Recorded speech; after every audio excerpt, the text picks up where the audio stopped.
session right away. We're fortunate to have the illustrious Henny Sender join us online from Hong Kong to moderate the session on emerging issues for public pension funds and sovereign wealth funds in the age of post-COVID-19. This is the first of two sessions to be moderated by Ms. Sender today. As you may know, Ms. Henny Sender is Chief Correspondent for International Finance at the Financial Times, based in Hong Kong, and was previously Senior Special Writer at the Wall Street Journal and journalist for the Far Eastern Economic Review. Please join me in welcoming Ms. Henny Sender, who will be joining us online. Can you hear me? Yes, we can. Good morning. Morning. I'm delighted to be with you all today. I'm sorry it's virtual. You know, when Dr. Jin reached out to me, I had thought for sure all the walls would have come down and I could fly up to Seoul from Hong Kong. But, you know, at least, you know, we can be together virtually, if not physically. It is such a pleasure to be part of this. I was listening all morning. The quality of the discussion was so high, even if so much of the content was fairly pessimistic, but always realistic. It's my pleasure to introduce Professor Merton, but before he joins us live, we will have his video on all the challenges that are facing many of you who are responsible to manage sovereign wealth funds and pension funds at a time when the challenges have never been greater. So we will start out by listening to his video of all the challenges facing those of us who have to manage money for an increasing number of retirees in the world today. No one channel, such as Pillar 1 NPS, can be expected to provide a sustainable solution to retirement funding challenge. The sustainable solution will require the development and use of all feasible solutions in an integrated approach to be efficient and effective. Integration does not require centralized administration, but each channel, however, must be aware of the others and coordinate to its role in creating an overall good retirement. And not as if it's the only system or only part of the retirement system available to people. I will describe 6 components that are feasible today. But before discussing those channels, I'll begin with a reality check. You know, given a goal of, say, a good retirement, set your goal for retirement. And if you want to improve the chances, there are really only 4 ways to do that. Save more for retirement, that means lowering consumption. Work longer before retiring, that gets more saving, but shorter retirement period. Third, take more investment risk. But risk is real, and therefore you have to prepare sort of plan B for if the consequences of that risk is realized, what will you do? And fourth, improve the income benefits from accumulated retirement assets you have. So whatever pool you have when you retire, get the most benefits you can from those. For working middle-class people, particularly, given their saving patterns, the 2 instruments that do really move the needle on that are annuities and equity extraction from the house. Now, turning back to the 6 feasible components or channels in an integrated approach, all of these are feasible, by the way. They need development and for implementation, but everything here that I talked to you about is available and can be done now. This is not a science problem. We don't know how to do it. We know how to solve these problems. It's an engineering one, a challenging one. So the first component is good old Pillar 1 and I guess 02 if you had the old age pension, DB at the NPS in Korea. And all I can say about that one is it's the core. Go for the highest expected returns for risk, as you're always doing, and be cost efficient, and be cognizant of setting goals in your investment strategy. But beyond that, and the other, I guess I would say is don't reach to try to think that you can get more than you can. In an environment of very, very low interest rates, to assume that you're going to get 6-7% and that's almost a sure thing as a planning device is not a wise move. Number 2 is Pillar 2 DC plans. And DC plans are going to be a very important component to the overall solution. They're gaining all over the world. But there's a lot of improvements that we can do to those plans. If you design the plan correctly, you can actually create a DC plan that's as easy to use as a DB plan. If you have a comprehensive default solution, then the determination of the goal, the investment strategy, the collection of the information about both personal and market conditions as they change, all of that can be done by the provider. And basically, the individual doesn't have to do anything, much the same way as with a DB plan. And so, that really can be done. And then at some point, and perhaps in a few cases when they reach retirement, but generally somewhere closer to retirement, people start to become engaged and they want to actually get involved in the DC plan and try to tailor their outcomes to their preferences and needs. And that's fine. You want a very well-designed, robust tool. But the key design element that has to be there, it has to work without requiring financial knowledge or literacy that they don't already have. Now, that may sound strange when we think of how finance is done now in DC plans. But if you think of other consumer products, cars, when you rent a car, you don't have to go through a handbook or take a course. Why? Because the car was designed with knowing what you as the driver already know how to do. And they put the vehicle and design it so that when you get into it, by and large, you can just get in and use it. You don't have to go through it. Same thing as today with electronics and cell phones. If you have to you can't take it out of the box and use it. If you have to use a manual, we all know that product's in trouble.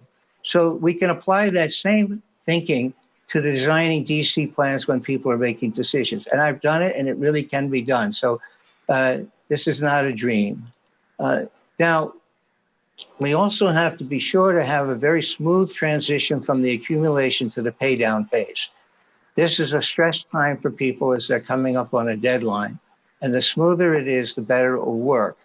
Now, even though working middle class people are don't have very complex financial situations, they have very different situations when they reach retirement, ranging from being responsible for themselves, depending on their health, all kinds of things. People start new families in their 60s these days, not recommending it.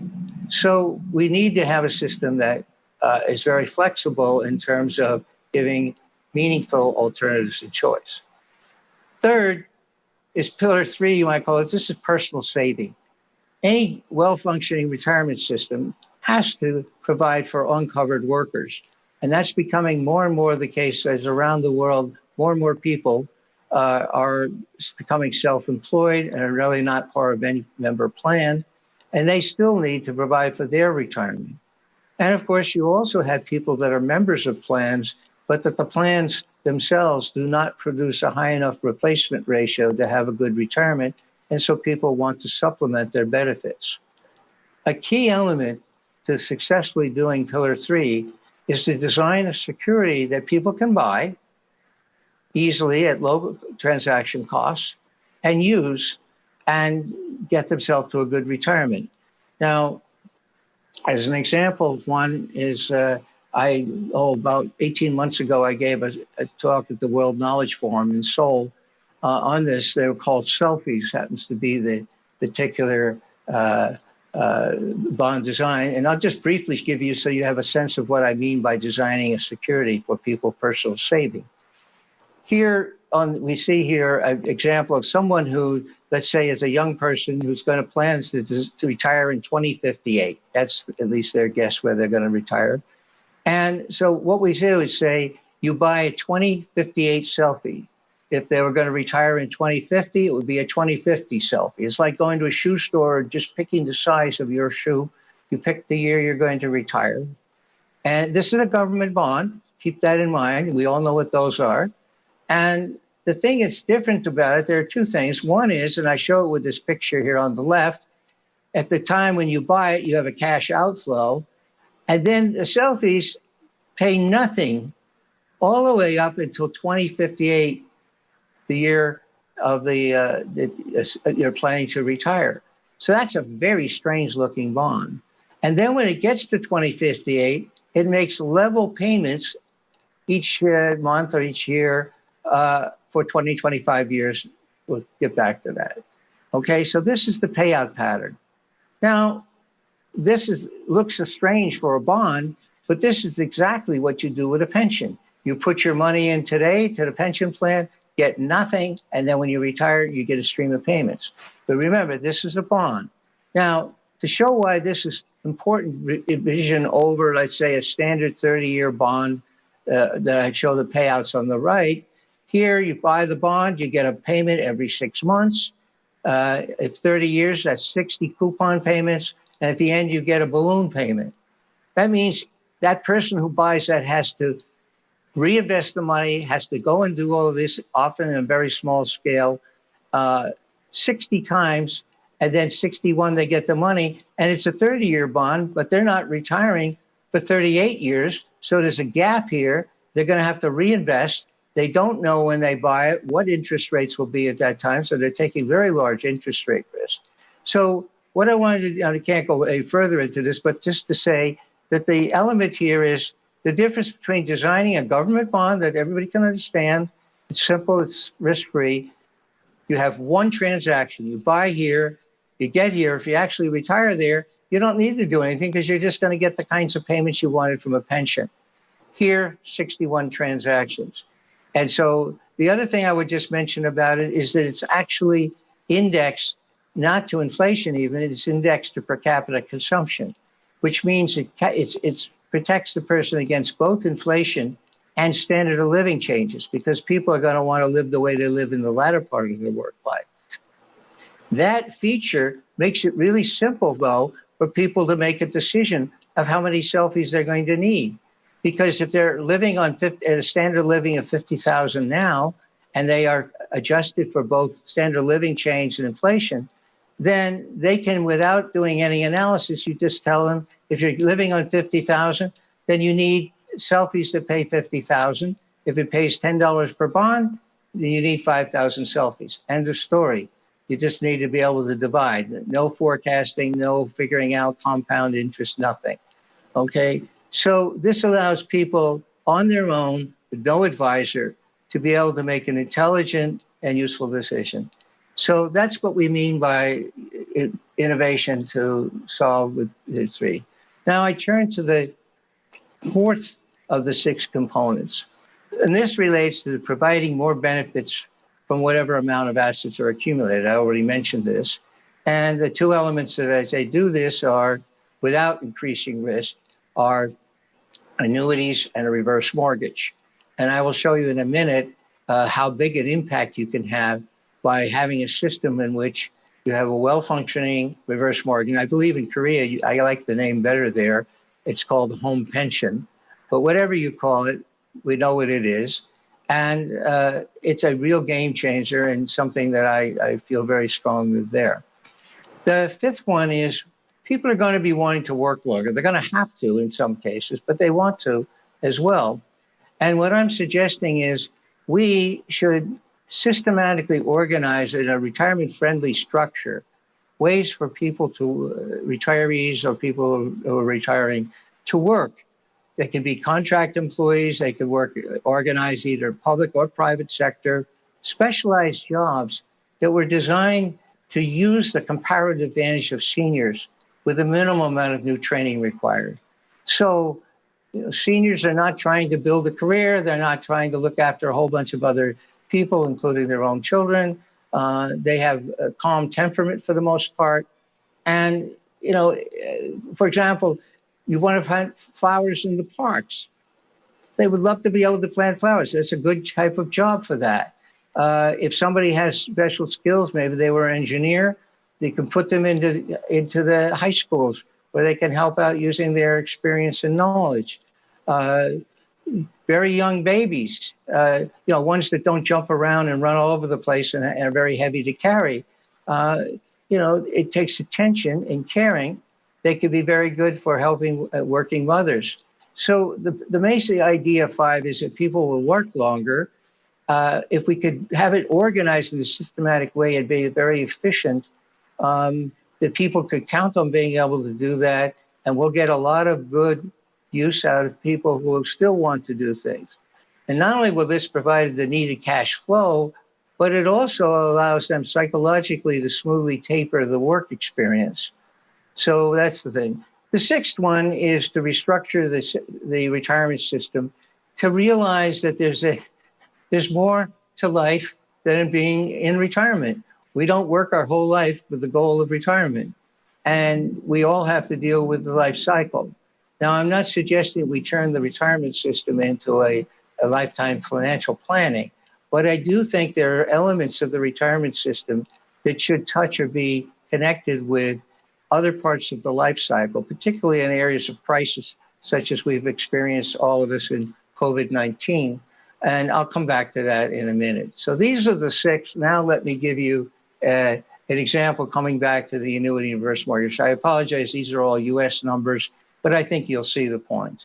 So I picked the 50th percentile income in the US, $50,000 income. And what's needed in retirement to sustain that kind of standard of living, it's been estimated to be about 72% or $36,000 a year. This hypothetical has $165,000 in their DC plan. They have $300,000 house. And the interest rates here are not quite the same as they are today, but that, again, doesn't much matter.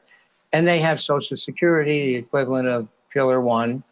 And for this person in the US, they would receive about $18,000, almost $19,000 in Social Security. And then they have the bond interest holding on what they've accumulated in their DC plan. Because they don't know how long they live, they can only spend the interest, because if they start spending down principal, they might outlive their money. So if you do the two of that, that's a standard kind of investment solution. They reach about 60% of their goal. Not a very good experience. But now, if instead of buying a bond, you use that DC money to buy an annuity, then you have income for life, even if you live, as the good books all wishes, to be 120. You never outlive your money. You never outlive your income. But in exchange, when you no longer need money, when you've gone someplace we hope better, then you give it up. That seems pretty good. As long as you need money, you get it. And when you don't, you give it up. That's a good trade, it seems to me. And as a result of that, instead of getting the interest rate, you get a much higher number without taking the risk of outliving your money. So introducing an annuity here increases to the 77% of the goal. Now, if we do a reverse mortgage, as is done here in the US, I won't, this is accurate numbers. You can take out a reverse mortgage, and I remind you, there's no principal or interest paid on the mortgage until you leave the house. And so therefore, there's not like a regular mortgage where you might get caught and you can't make the payments or something and you lose the house. And you take that money and you put it in more annuities. Well, when you do that, you get to line C. And what do you see? You combine Social Security with annuity purchases with your DC accumulation plus your reverse mortgage, and bingo, 100% of the goal is reached. I wanted you to see this so you can see just how big the impact can be from the same set of assets by these sorts of ideas to help increase the benefits without really taking any materially more risk. Now, I talked to the last issue, I want to close with this, was the idea of a retirement system being expanded to give some knowledge or connection to the other parts of the life cycle. And what I have in mind here is, I put up here a chart. On the left side is the wealth sources for a person. I've broken it out to during the COVID-19 period and afterwards, and the various assets that a typical person would have. And then the uses of all those wealth sources as there. You can see some people had to borrow in COVID-19. Some people will have to pay more taxes in the future because of COVID-19 transfers. On the other side, they may have gotten some transfers. And then they have their lifetime sustainable consumption, work life, and in retirement. Now, when COVID strikes, as it did, in general, households and society lost wealth. I think we can be pretty assured of that. And the life cycle hypothesis holds that, most people like consumption smoothing behavior. They don't want to live on dog food while they're working, and so they can dine on Crystal when they retire, or the reverse. They like to balance, if they possible, their consumption. So if you have a negative shock to wealth, it makes sense that you should reduce not only your current consumption, but your future consumption to a new sustainable level. Now, retirement assets, which you already own on the left side, if they were geared toward a higher level of income, it makes sense that you may want to draw down even on some of those retirement assets, depending what they are. This is not a general rule. But the idea would be that it's okay to take some of the retirement assets to balance out your consumption in this part of the life cycle, again, with retirement. But in either case, whether you actually just take it out or whether you borrow it out, one of the things we know about many people have is this note that borrowing against your retirement assets is generally going to be superior to borrowing externally for many people because of the enormous spreads. Just think about it. There are people who are putting money into their retirement account, and in the United States, a 10-year now is well below 1%, about 65 basis points interest. At the same time, they're going and living almost from paycheck to paycheck, and in some cases, they can't even make it from paycheck to paycheck. So they're borrowing money on payday check or credit cards even, not even paychecks, and those are double digit. So if you just step back for a second, it makes no sense for anyone, and certainly working middle-class people, to be borrowing at double-digit interest rates and earning in their savings in their retirement account less than 1%. So we need to be clever and design an integration of the retirement system with the other parts of the life cycle. Again, I repeat and close this, is that I'm not trying to turn this into a lifetime planning or a savings account. Rather, recognize that there are certain elements that are natural parts of the life cycle that are connected with retirement both ways, and that we can do a lot for people and provide efficient ways, for example, distributing cash, like the transfers that governments have had to do through this system. So it's even an effective way to get resources to individuals, the ones we want them to get. So those are my 6. In closing, I just want to say what I started. Always look at reality when you're evaluating going forward. And the most important thing is to be, honest with ourselves is what can be achieved. And so thank you very much. And I look forward to a future in which we really address and make great progress on solving the retirement funding problem. Thank you very much, Professor Merton.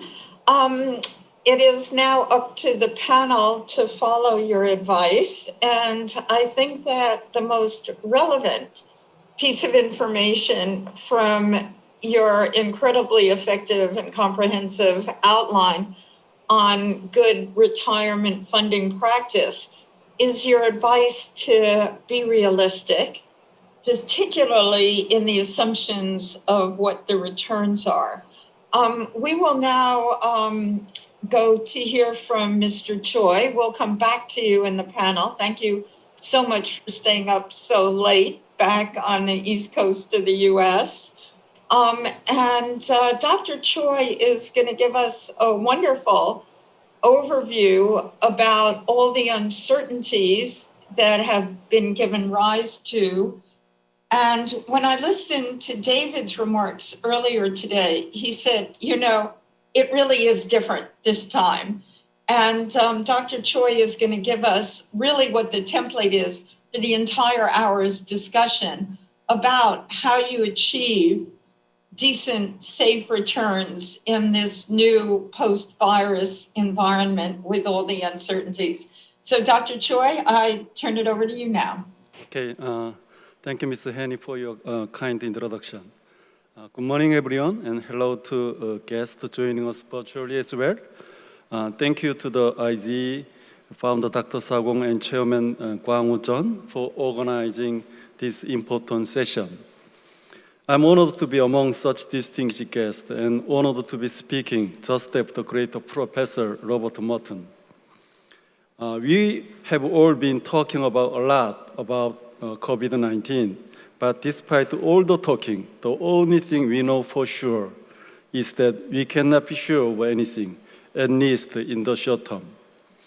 We are not sure whether there will be a second wave of COVID-19 infections.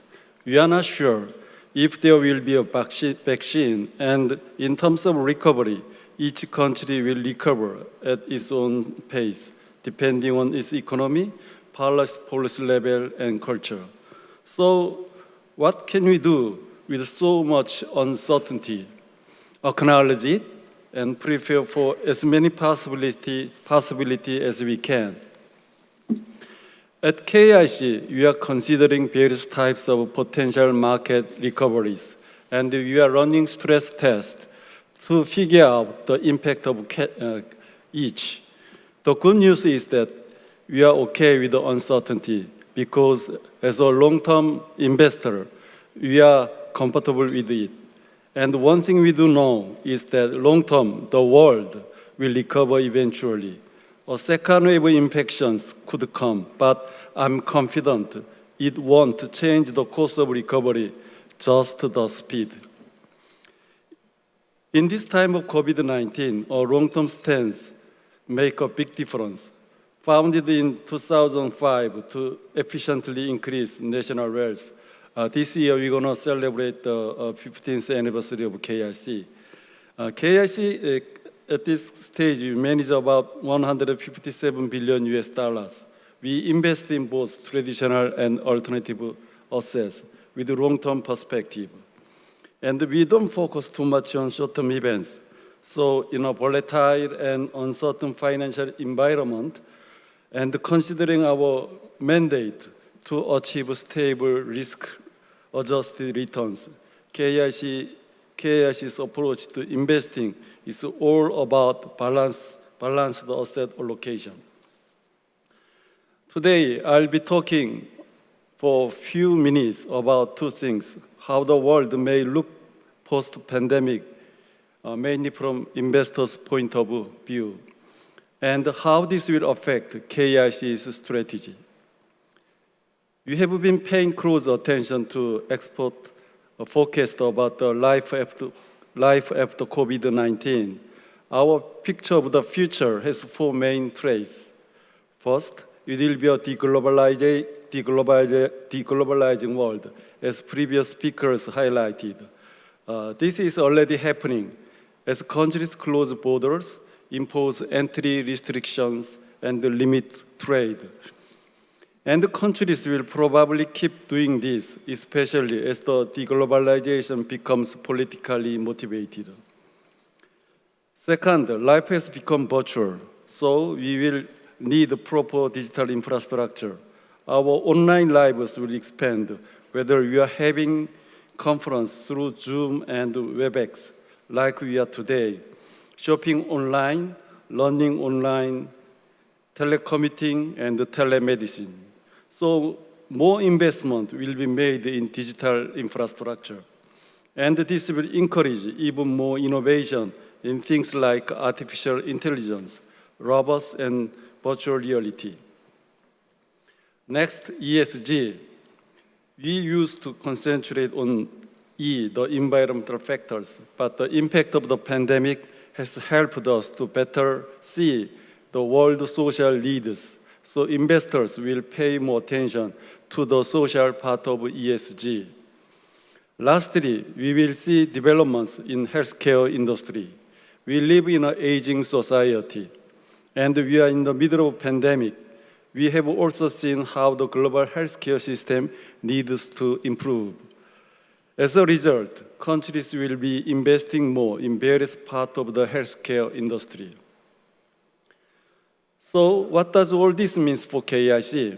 It means that we will focus on sectors that meet our changing needs. For example, in a less global world, we want to have a strong global supply chain, so companies will be looking for ways to secure domestic or regional suppliers to make sure just in case.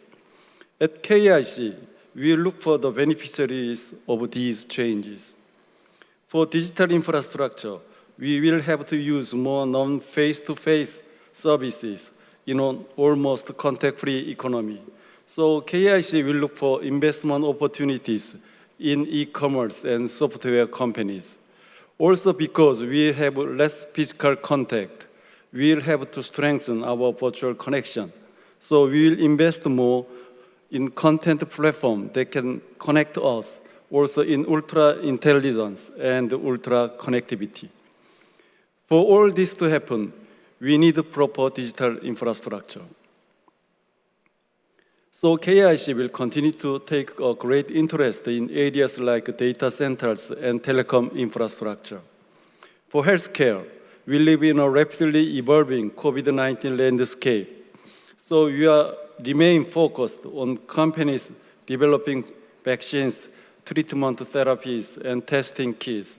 We are closely tracking various companies and looking for timely opportunities based on results of clinical trials. In terms of ESG, KIC has been growing as a responsible investor since we established our stewardship principles 2 years ago. Today, I feel strongly that we need to better protect world's social leaders. Going forward, we will better consider social factors like human capital and employee health and safety. We will make sure companies think not just about their shareholders, but also their employees, customers, and the community. And we have always cared about good governance, but with the recent movement around the world for equality and fairness, we will be sure to invest in companies that practice good governance. Specifically, we will move more actively expand firm-wide ESG integration at KIC by considering ESG factors. For example, for traditional investments, we will continue to manage our exposure to low ESG-rated companies through our special companies program. For alternative investment, we will keep doing independent ESG reviews of target companies and assets. And when selecting external managers, we will always carefully assess how they reflect ESG factors in their investment process. This brings me to KI's portfolio approach going forward, to how we will manage our assets to focus on promising sectors. For KIC, it is important that we maintain a diversified and balanced portfolio. So asset allocation is always key in portfolio management. To cope with the current market situation, KIC will more actively conduct asset allocation based on interest rate levels and the valuation of risky assets. We'll engage in more strategic asset allocation. And at the same time, for the short term, you will use tactical asset allocation to take advantage of market dislocation. For example, we tactically overweighted equities through rebalancing in March, and we are gradually increasing our allocation to alternative investment, which makes up 16% of our total assets. Within asset class for equities, we think opportunities based on COVID-19 are already priced in. So in the short term, we will focus on areas where excessive pessimism is making price cheap. And in the long term, we'll figure out which areas can benefit most from structural changes.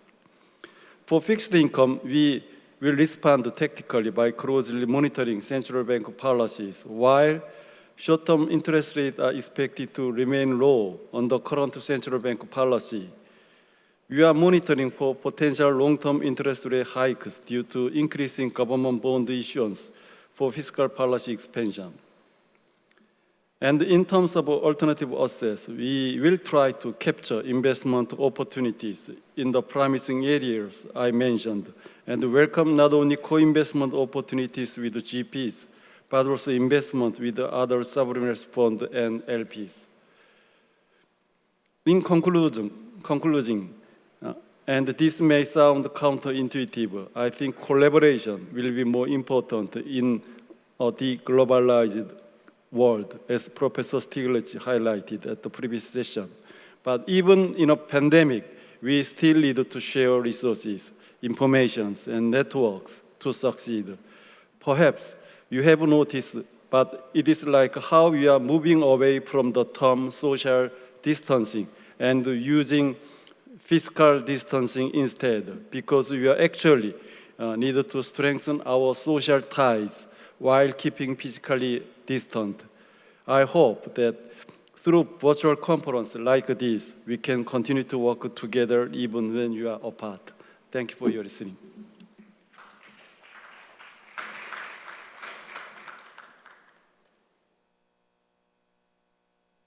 Thank you so much, Dr. Choi. I just wanted to emphasize one or two of the points that I thought were the most interesting and important. And, you know, what really impressed me, Dr. Choi, was how dynamic your thoughts are and how you rethink the definition and the priorities of ESG to talk about human capital and social issues, and how ESG and technology are really coming together. And then the other thing that I really appreciate, and I hope we will pick up in our discussion later, is how you actually look on volatility as an opportunity and saying where there's undue pessimism or perhaps the market has overreacted, that's opportunity for us. So I will now turn to Dr. An, but we will return to many of the points you brought up in the panel discussion. Dr. An, over to you. Good morning, ladies and gentlemen. My name is Hyojun An, Chief Investment Officer of National Pension Service of Korea. First of all, I would like to thank Dr. Kwang-woo Jeon, Chairman of IGE, for his kind invitation to participate in this conference. As some of you may know, Dr. Jeon was my former big boss at MPS, and I still respect him a lot. I'm deeply honored to be able to join this conference and share this moment with the many renowned leading figures in the financial community. Today, I would like to talk about some serious challenges and opportunities that MPS will face through the post-COVID-19 era and how to navigate and keep moving forward in the midst of uncertainty. I will more focus on change that MPS adopt after the breakout of COVID-19, and I will mention 5 areas of MPS: risk management, fixed income investment, alternative investment, and ESG, and globalization. Going through the market turmoil, MPS has been operating a special risk management task force since this February and amended the midterm asset management plan to be more flexible in responding to an increasingly volatile market condition. Having said that, the hard time is far from being over for public pension and sovereign wealth fund in the investment in the post-pandemic world. Especially the stimulus policies from major central banks around the globe have driven the bond yield down to zero or even below. This leads to low expected return from fixed income investment. This would be a big obstacle for MPS to meet the target return considering current portfolio constituents. Against this backdrop, MPS as a long-term investor will make effort to achieve the dual mandate of profitability and stability by further expanding the type of investment strategies and assets. MPS will seek for higher yield in fixed income investment by diversifying investment strategies, namely active core strategy and active opportunistic strategies. Active core is mainly investing in global government issues, and instead, in the meantime, opportunistic, investing in structured notes such as MBS and corporate credit. The main rationale to set up active core strategy in fixed income investment is to secure liquidity, to respond to market changes, sudden market changes, I mean. And active opportunistic, the main purpose is to enhance investment yield through the investment. Okay. With this effort, MPS can improve efficiency in the portfolio management and reap the diversification effect. The pandemic indeed brought us a lot of uncertainties and risks, but also new opportunities. So-called untapped or contact risk is likely to become a new alternative leading industry in the post-pandemic economy. The COVID-19 will reduce the need for person-to-person interaction and bring us a future where people increasingly interact online. This trend will accelerate the growth of related industries and technologies, which in turn will present us alternative chances to invest. MPS has been committed to using these new technologies, the untapped technology, in alternative investment. As many of you in the asset management field already experienced, during COVID-19 turmoil, MP had a tough time in thoroughly evaluating some of critical investment, because the field due diligence had to be suspended, which is in many cases a prerequisite process for alternative investment projects. The untapped technology, however, enabled us to overcome this obstacle and showed us now the new trend of the untapped technology will eventually change the conventional investment process. We, including MPS, should exploit this emerging trend more actively as a leading investor. Another important trend is ESG investing. We should consider more seriously ESG aspect in investment. The fund managed under ESG-focused strategies is believed to perform more resilient with a strong downside protection in the long-term investment horizon. In this respect, institutional investors, including MPS, should incorporate ESG factors for the purpose of risk management and return boosting as a long-term investors. Despite the current downward pressure across the economy and market, MPS will keep increasing the allocation to foreign assets and alternative sectors in the portfolio. As of now, the percentage of overseas and domestic assets in the portfolio is 35 to 65. 35 for overseas, 65 for domestic. But MPS will turn it to 50-50 by 2024, which is based on the midterm fund management plan. The unprecedented pandemic has induced a sharp decline in economic activities and surge in job losses in many countries, including Korea. And the recovery will take a long time. Accordingly, many of pension beneficiaries would suffer from the economic and social hardship. To serve generations of its pension beneficiaries, MPS will continue to make greatest effort to improve the investment returns by proactively seeking new investment opportunities over the longer investment horizon. As a result of this consistent effort, MPS could promote sustainable investment performance while creating some positive impact on the domestic financial market and foreign exchange market. I hope the following panel discussion will provide an excellent chance for exchange of opinions and ideas among pension fund members, as well as many other investment professionals.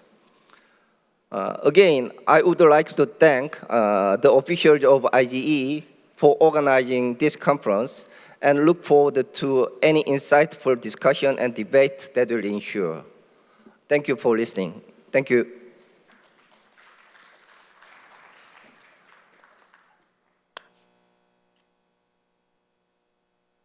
Dr. An, I wanted to thank you for that. You know, one of the puzzles to me is that there's not more discussion of the challenge created for pension funds by this zero interest rate environment and the difficulties you have in your double mandate of producing both profitability and stable returns. We are now turning to my fellow Hong Konger, Sui Kim. We were fortunate to be able to not practice physical distance, and we got together to talk about the issues a few days ago in Hong Kong. And Sui, among other things, will pick up on the challenges of managing the expectations in this very new environment and the kind of challenges Professor Merton referred to. Sui, please. Thank you, Henny. 안녕하세요. 저는 캐나다 연금투자자 아시아 태평양 대표 김수희입니다. Thank you for inviting me, IGE and Chairman Chen. It's such an honor to join this session with very distinguished speakers today.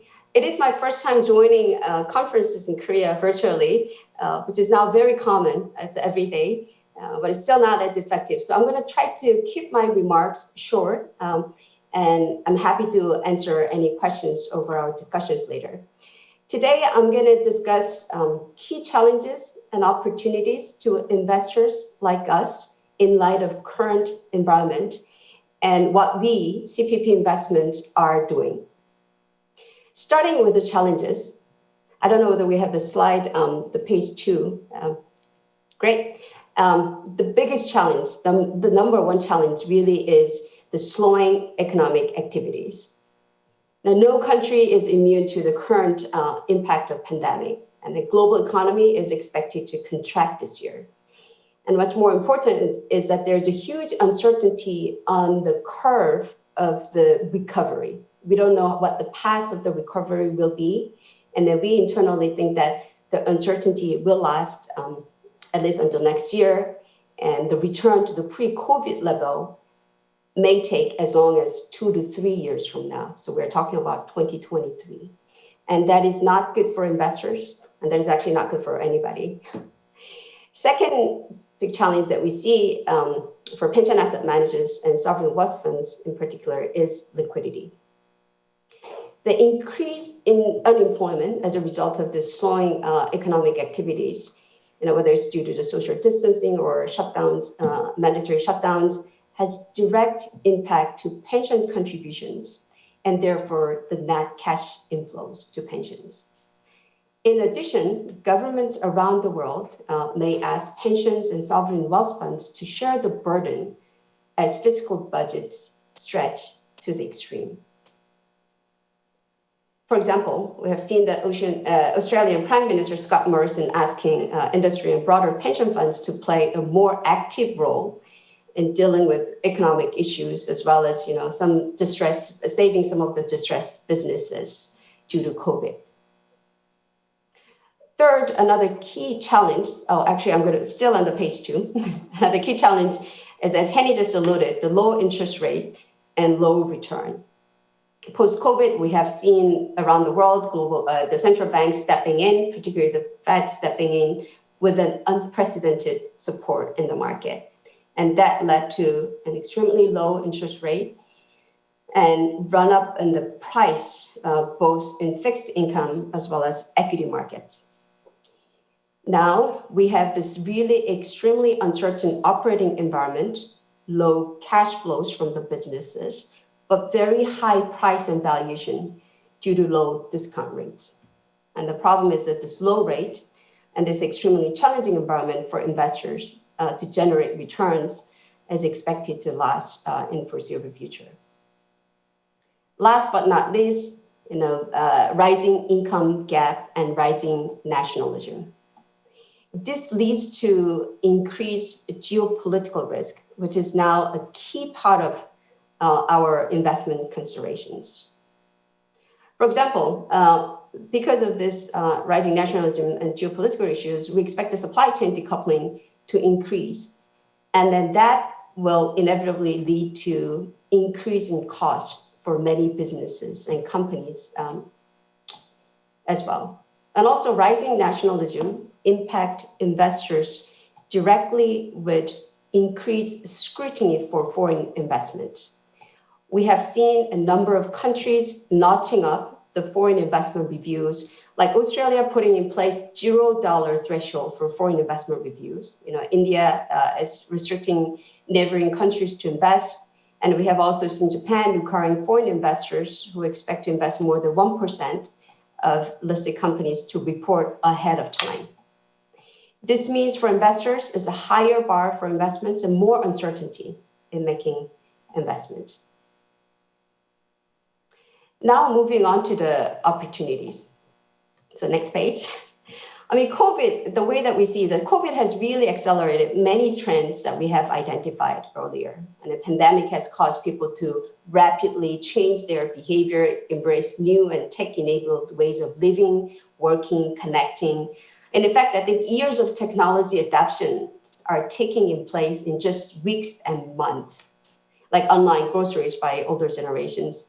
Or like we have also seen the accelerated contactless payment, like digital wallets and mobile payment. We also see remarkable advancement in innovation in healthcare and telemedicine, and greater adoption of automation given the labor disruption and business continuity issues that we're seeing. We as CPP Investments have been investing in all of these areas, like e-commerce in Alibaba and fintech and financials, which was also instrumental in developing the health passport, enabling people to travel in China, and online healthcare like Ping An Good Doctor, which saw actually over the pandemic 1.1 billion app visits in just first 2 months of COVID. And another amazing development in our portfolio company is Meituan Dianping, which is a number 1 O2O, so online to offline player in China, providing services like food delivery, online booking for restaurants, home decoration tickets, and everything. Over the COVID, a large number of consumers turned to Meituan to order food, but not only food, but also non-food items as well.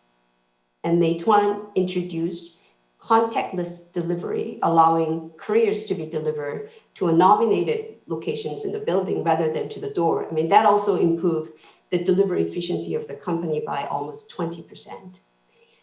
We invested in Meituan back in 2015 when the company was still private, and continued to invest when they went IPO back in 2018. This year alone, the company's stock price has gone up almost 70%. And Meituan is aimed to have 100 million order deliveries a day by 2025. I think this is an example of the potential for growth post-COVID world, such as like food delivery becoming an essential service for many people around the world. In conclusion, moving to the next page. In conclusion, looking beyond COVID, at CPP Investments, we see that the long-term trends and our long-term investment strategy remain intact.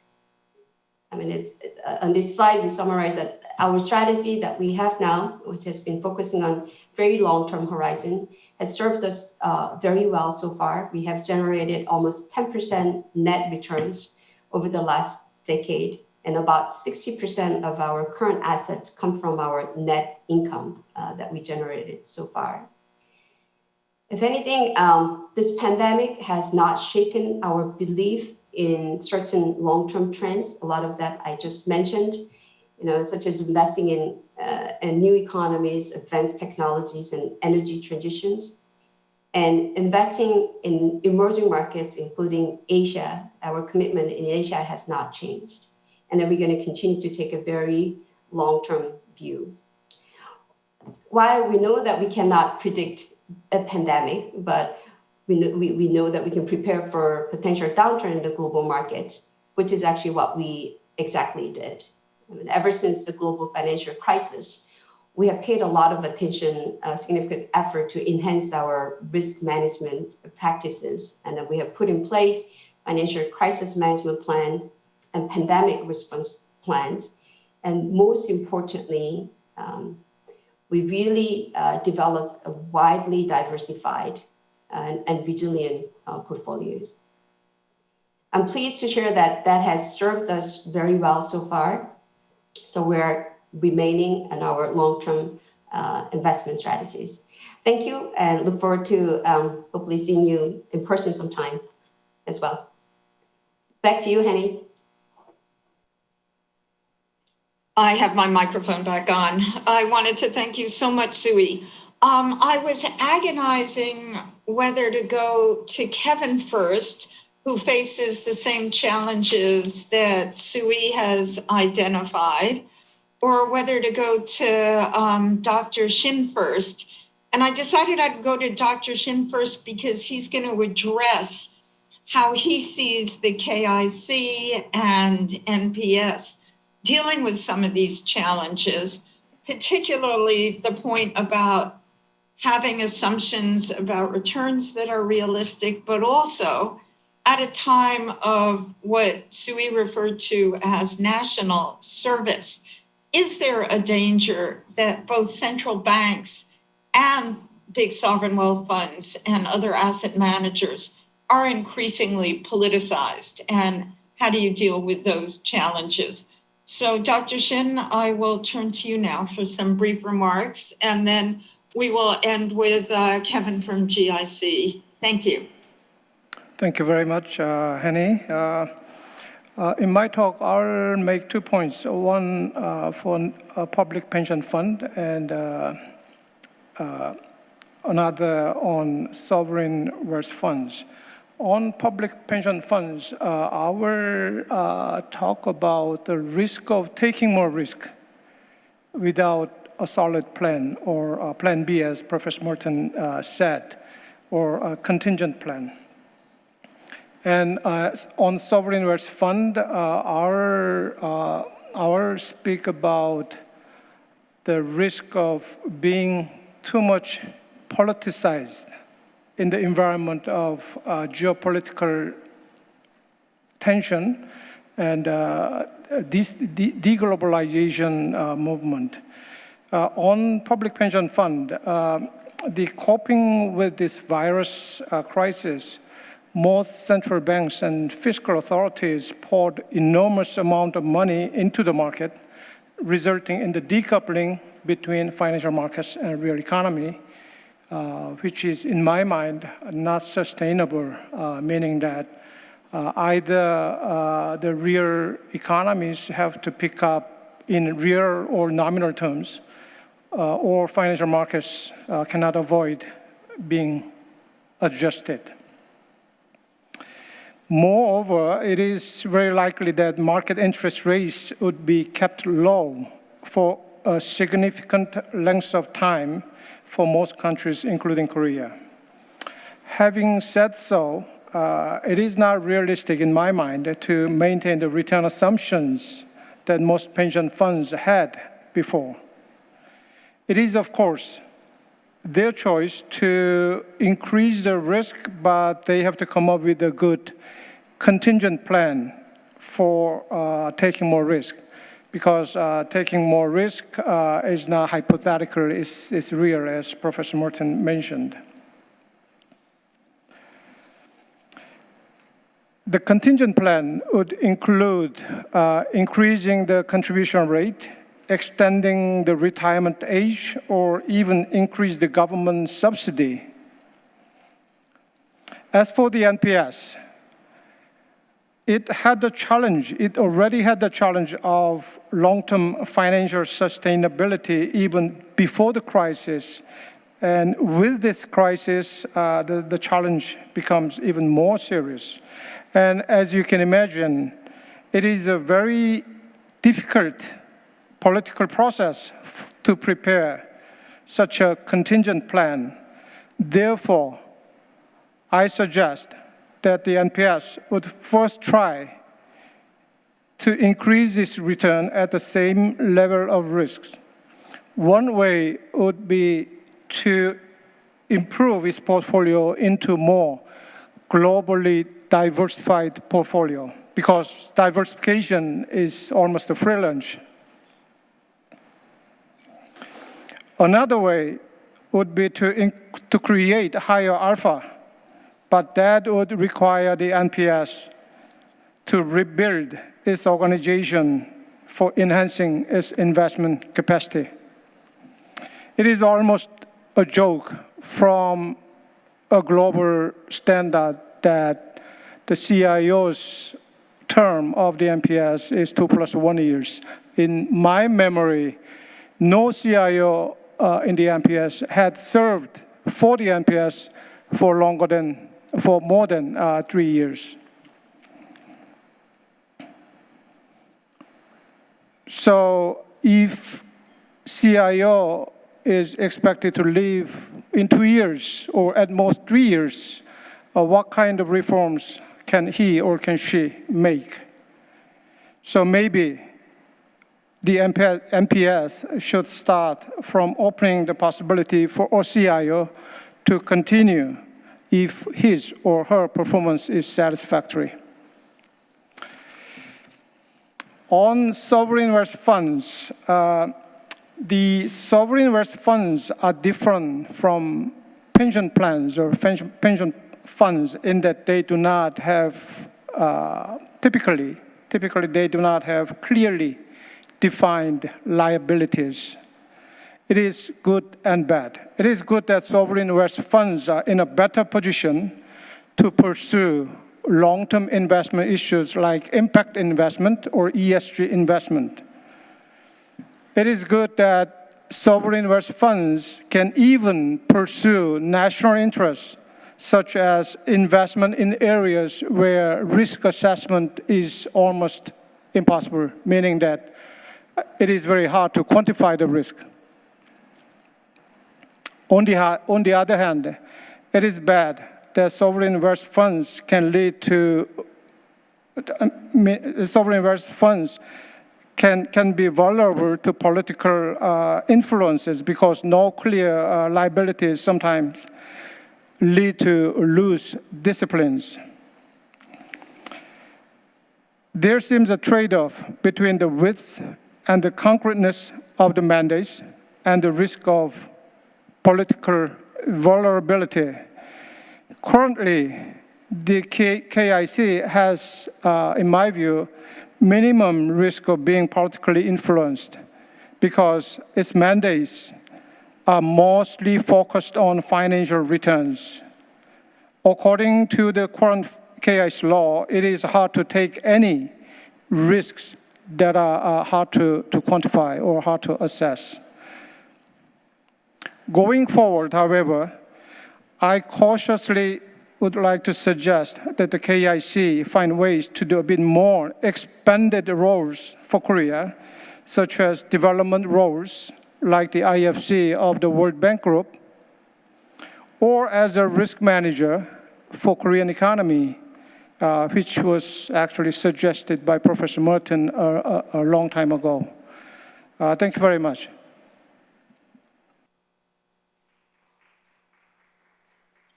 I'm going to turn to Kevin now, and then we're going to have just a brief discussion because that's all we'll have time for.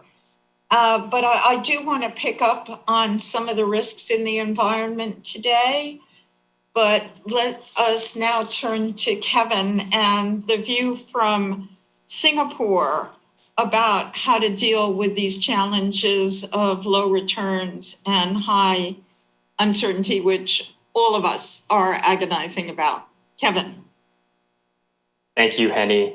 It's a pleasure to be part of this panel and the conference. Thank you again for inviting me, IGE and Chairman Dr. Shun. By way of introduction, my name is Kevin Bong. I'm the Director of Economics and Investment Strategy at GIC. My group recommends top-down allocations to asset classes, as well as capital allocations to our internal portfolio management teams. All this is informed by our research in portfolio construction, economies, and markets.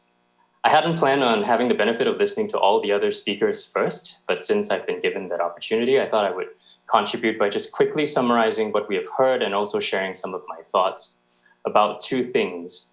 First, the challenges of low returns and high uncertainty. But I'd highlight this over two different horizons because I think there are different concerns in the short term and somewhat other concerns in the long term. And second, then what we can do as investors. As Soo-Yi also described, this pandemic has accelerated many of the trends that we at GIC have talked about for a while.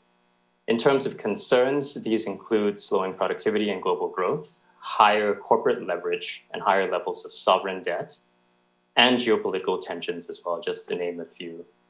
As you know, GIC is a long-term investor, and we seek to preserve and enhance the purchasing power of the reserves entrusted to us by the government and the people of Singapore. But the benefit of being long-term and therefore being able to look and plan far into the future also comes with the responsibility of managing the here and now. I framed the issues that we're facing today by paraphrasing the title of one of my favorite books of all time, Thinking Fast and Slow. I think we cannot help but think about how fast the pandemic has struck, but also how fast lockdowns were imposed, how fast many of us transitioned to working from home where possible, and yet how fast indeed the recession has been. But then we can also quickly see an unprecedented speed and magnitude of central bank and policy support. In some ways, it feels as if the fast pace of modern life extends also to how quickly events occur and how quickly we deal with them. But I do think we need to take a step back and think about slower burning issues that will remain with us.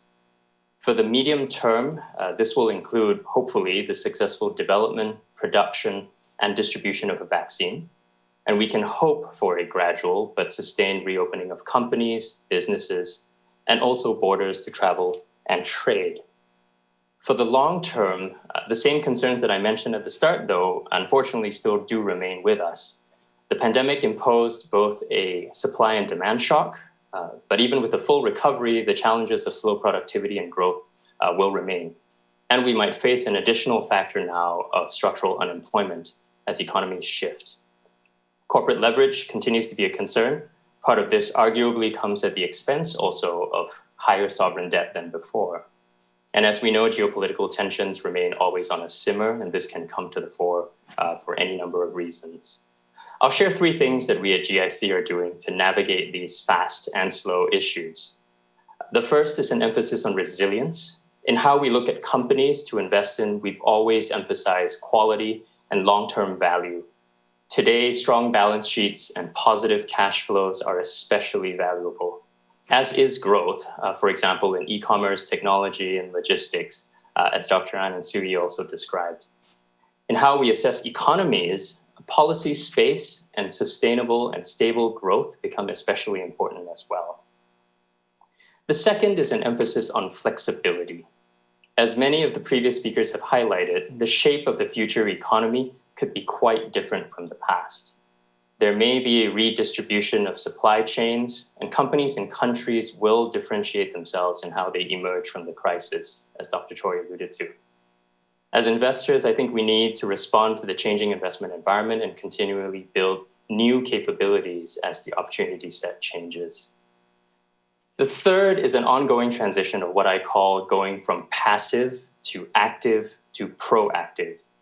Now, as investors, many of us on the panel and in the room have made the first transition from being purely passive and often public index-oriented investors to active investors with capabilities in security selection, in market timing, maybe private markets as well.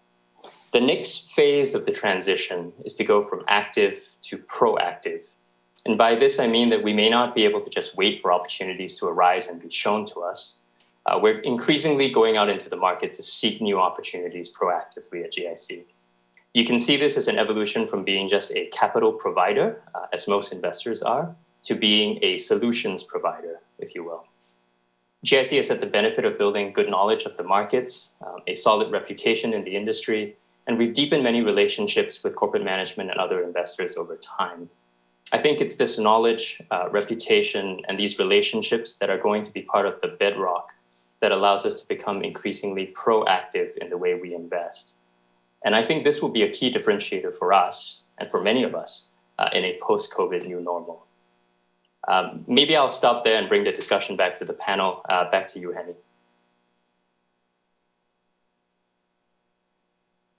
Professor Merton. When David Rubenstein was speaking earlier, you know, he referred to the same disconnect between the markets and the economies as has come up repeatedly this morning. And his explanation was that the reason the markets have performed well in the face of very weak economic dynamics is due to the tech sector. In other words, everyone is crowding into the same tech stocks. Every time we've had a financial crisis, we see a lot of crowded trades. Are you concerned that everyone, Professor Merton, is in crowded trades, which makes, you know, the markets one-sided and therefore even more vulnerable to volatility? Well, I would like to know the answer to that question myself. One of the things that I've learned after a half century of wrestling with these is that we have to remember who is the market. It's not college professors, taxi drivers, and ribbon clerks. It's you sitting on this panel, the sovereign wealth funds, the pension funds, and so forth. We need to look at reality, not narratives of stories about people being cognitively dysfunctional, which they are, but it's not that simple. So first, I want to begin by saying I have a lot of respect for the market. It doesn't mean it's omniscient. It's often wrong, but so is everyone else. But I would remind us that it is a very, very complex system. All of us right now are investing everywhere in the world. When you do something in Singapore, it has impacted Europe. To try to look at one or two things or some simple narratives to explain how markets are moving, I think is frankly not a useful exercise. I actually treat the markets not as all-knowing, but as a smart advisor. And when I see a disconnect between the market and what seems to be the case, I don't automatically assume that the market's gone goofy. It may have, don't misunderstand me, but I have a high respect for that. So when you take that perspective, what you want to do is try to ask yourself, what's going on that has this happen? Now, that's about, the most I can say to you on this. Sure, I've been, here listening, as everyone has, to dealing with the health issues and how long it'll take for vaccines and all of this. And maybe prices are high, but how many times have we heard that? Market timing is discussed. I have never, in my own experience, which is very limited, known a really consistent market timer. There probably exists. I haven't had the good fortune to meet one. So I use the markets as telling me information that no one in the world has. Think about it just for a second, then I'll shut up on this, which is no central bank, no smart whatevers or thing has the data that's embedded when markets come together. Markets generate information. They generate information no one has. So my answer to you is, The puzzle should be turned around and say, what is the market telling us that we're not taking account of? Again, not that it's always right, but I emphasize that approach. Thank you very much. Being a journalist and always thinking about the downside, I wanted to turn to you, Sui, to ask you about the risks that you see as a result of low interest rates. As you're investing, do you worry that there are a lot of investors in the market, possibly in the alternative space, which are reaching for higher returns by using more leverage? And how concerned are you about on the other side, the possibility that a lot of corporate balance sheets, have way too high leverage as a result of all the excesses following the global financial crisis, that central banks, by giving low leverage, have merely given a lot of companies and investors more incentive to engage in financial engineering? Thank you, Henny. Low interest rate, as I mentioned earlier, is certainly a big challenge for the investors. I mentioned that we have done almost 10% net returns over the last decade. Our view is that the following decade, it will be extremely challenging. We don't think we will generate anything close to that, is our internal view. Talking about the alternative investment space, Henny, you may know that as CPP Investments, we have very high proportion, close to 50% of our total assets invested in, we call illiquid assets, or a lot of people call alternative investments.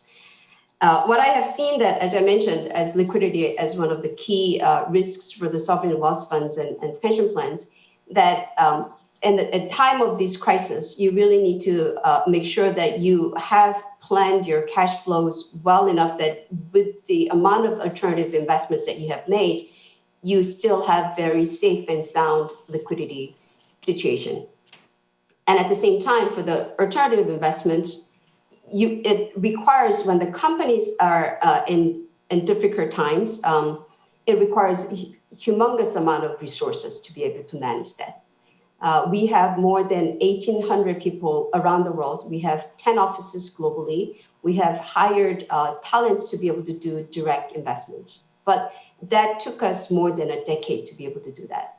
So when a lot of investors talk about, because of the low interest rate, we're going to get into the alternative investment where you can maybe generate a higher returns. But I want to caution investors that that also comes with higher risk, and that you need to be really prepared to be able to manage that. Which is something that Dr. Choi referred to. Dr. Shin, I'm going to turn to you now. You referred to concerns about the politicization of central banks.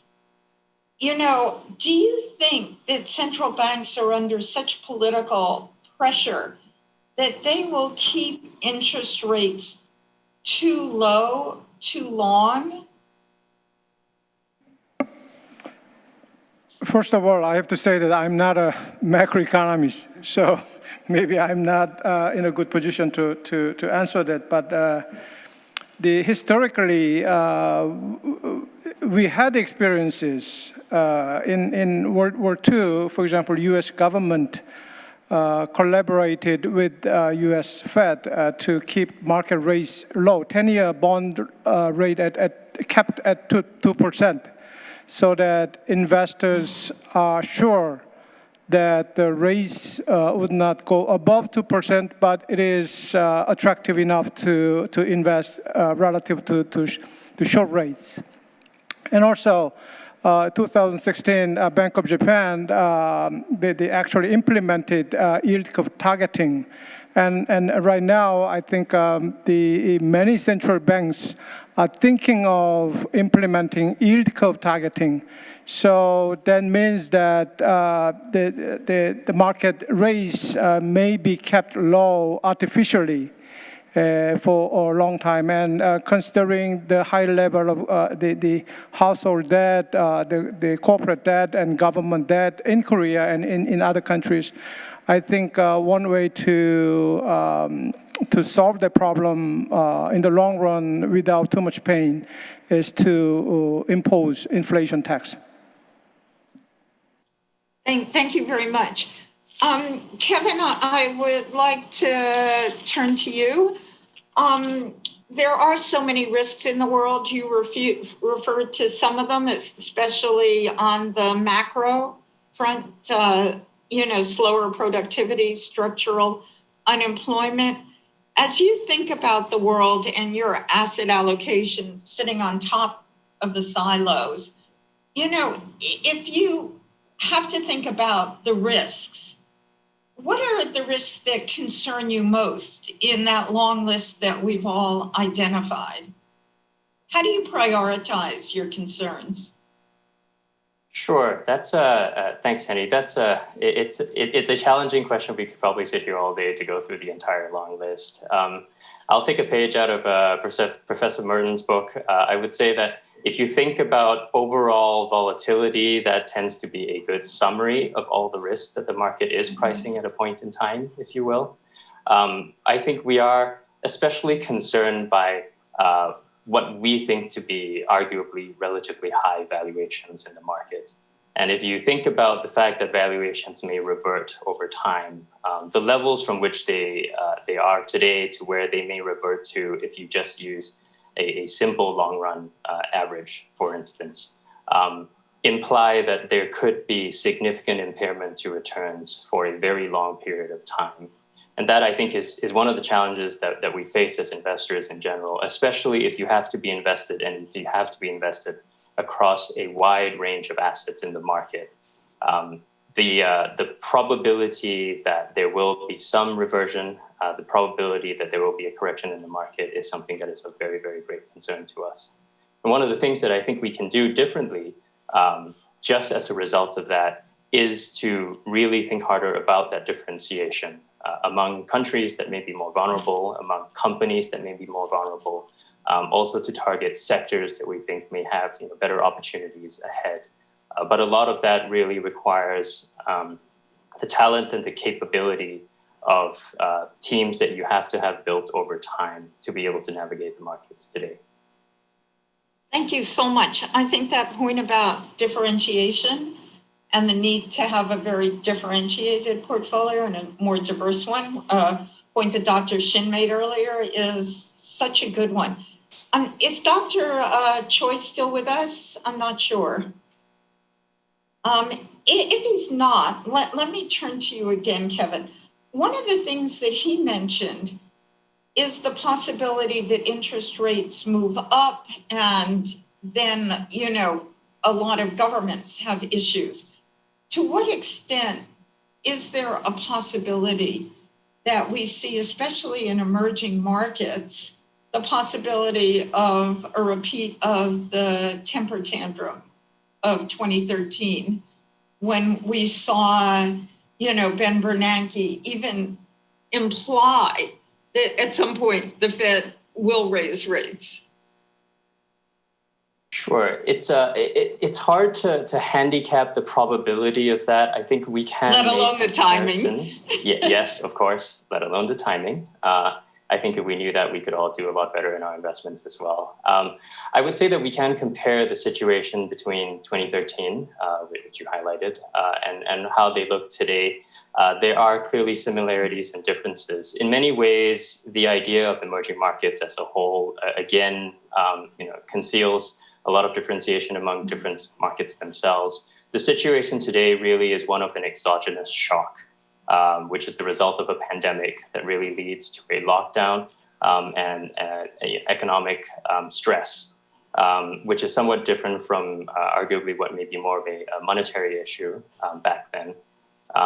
But as a result, it also really depends on both central bank responses and also broader policymaker responses, and the ability to be able to see a recovery in the health crisis before the economic crisis, before the financial stress that we are seeing today as well. And that's something that I think will really depend on individual emerging market economies, just in the same way it actually will depend very much for individual developed market economies as well. I think that differentiation, again, among countries is a very key factor that we need to kind of watch very, very closely, because the broad categorizations themselves may really conceal a lot of the differences. Thank you so much for that thoughtful response. Professor Merton, I'm going to give you the last word in a very simple question. In 5 years, will interest rates be close to where they are today? Yes or no, and why? I would say that they probably be a little bit higher maybe, but I don't see any reason that, and I don't see it in the markets, that a sharp sense that interest rates are going to go up. Now, can they? Of course. And I think everyone has said here, and again, because I'm not a forecaster of these things, finance people worry more about not what they expect to happen, but what can happen. That's risk. And I think everyone tonight, here this afternoon, everyone has agreed that there's a very large amount of uncertainty. And that one of the things we have to do is adjust our positions for risk, not thinking so much about whether things are overpriced or underpriced. To my view, that's second order compared to recognizing what the risks are, how they've changed, what we have to do about them. So that's where I think I would really say one should be focused. Understand the risks. And in that, and this goes back to your question about the levels of the market, and the comment that Mr. Bond said about it being an exogenous event. COVID-19 is scary, for sure, and big, but we understand what's going on. In 2008, 2009, we didn't know what was going on. We just knew there was a meltdown going on. And that's even scarier in some ways from a financial point of view. So if it were just the health part of it, which is most important, I think markets, interest rates, other things are going to probably be about the same. If, however, it turns out that, as people have indicated, there are going to be big changes triggered by this event, changes in technology. My own profession as a teacher, I've been doing everything online, and we are still trying to do it. What does that mean longer term? Not in the moment, but in 5 years from now, when you said, what is it going to look like? And those are the big uncertainties, which I confess, I think we have to manage for that risk rather than try to eliminate it.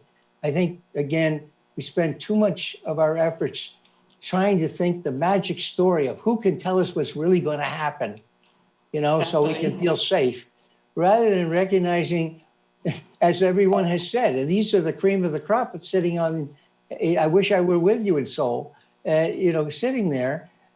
These are the best, and they're the first to say, there's a lot of uncertainty. So learn to live with it, manage it, and I think we'll be fine. Thank you so much, and thank you so much for staying up so late to be with us. Dr. An referred to Chairman Jun as his big boss. I think we all feel that he's our big boss. I'd like to thank him for putting together this panel, which has been my joy to moderate. All of the people who are fortunate enough to be sitting in Seoul today, please enjoy your lunch, and I'll turn it back to Hannah now, with great thanks to all of you. Thank you. Thank you. Thank you. Thank you very much to our moderator, Ms. Henny Sender, who will be joining us again later this afternoon. Thank you also to our keynote speakers and distinguished panelists.